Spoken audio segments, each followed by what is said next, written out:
Now people, I'm about to show you a real life demon. Only a demon is capable of doing what this person did right here. Now meet this man right here. His name is Dylann Roof. On June 17th in 2015, this man walked into a black church and unalived 9 people in cold blood. Now, the first thing you may be asking yourself, why would he do something like that? Why would he unalive 9 black innocent people that's in a church that's not messing with anyone? Well, people, it all started in 2012 when George Zimmerman unalived Trayvon Martin. So when Trayvon Martin lost his life, Dylann Roof was all into that case. So he started doing a lot of research. He started looking at black on white crime. Also, Dylann Roof got very angry because he felt like the mainstream media was suppressing information about black on white crime. Now people, before I go any further, crime is a problem all over America. Black on black crime is a problem. White on white crime is a problem. Example, 80% of white people lose their life by other white people, and 80% of black people lose their life by other black people. But for some reason, Dylann Roof was only focused on black people. Now, having said that,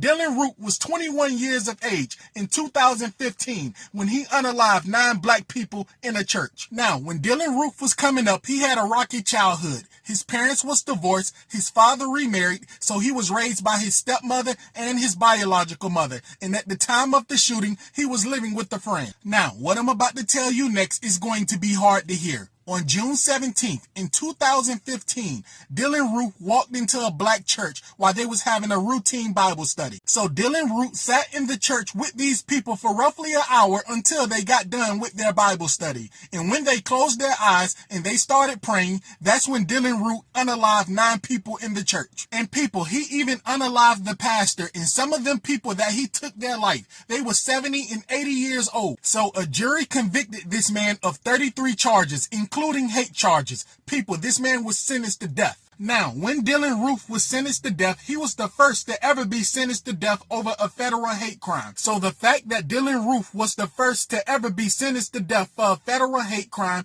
they was worried about it being overturned. So they gave him a plea deal for 9 consecutive life sentences to make sure he never get out of prison. Now, if you was wondering where was the church where these 9 beautiful souls lost their life, it was in Charleston, South Carolina, and it was this church right here. Now, people, you may be thinking, why did these 9 members allow Dylann Roof into their church before he unalived them? Well, guess what? They was very welcoming people. They was loving people. They would allow anyone into their Bible study. These people did not see skin color. They did not see evil. When Dylann Roof walked in, they just looked at him as God's child, and he was welcome. And this man turned around and unalived 9 beautiful people for no reason that welcomed him into their Bible study. That's why I call this man a demon. People, I'm going to leave you with this. Stay prayed up, because we is living in the last days. And please, never forget these beautiful souls in Charleston, South Carolina.